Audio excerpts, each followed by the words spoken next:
When my son, Caleb, was only 8, he survived a rare neurological infection that left his hands with a permanent, heavy tremor.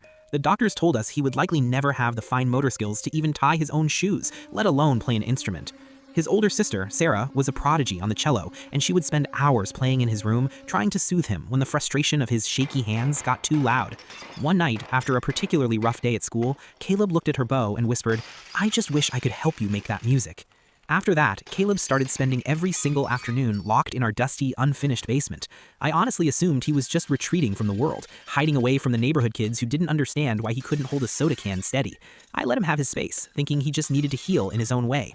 Then came Sarah's Sweet 16. The backyard was packed with family, and Sarah was about to perform a solo for everyone. But before she could even sit down, Caleb walked onto the patio carrying an old beat-up acoustic guitar.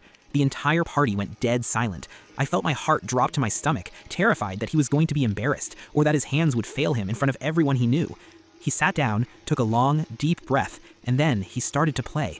It wasn't just simple chords, it was a complex, beautiful arrangement of Sarah's favorite song. His hands were steady as a rock. Sarah started sobbing immediately, dropping her bow to cover her mouth in pure shock.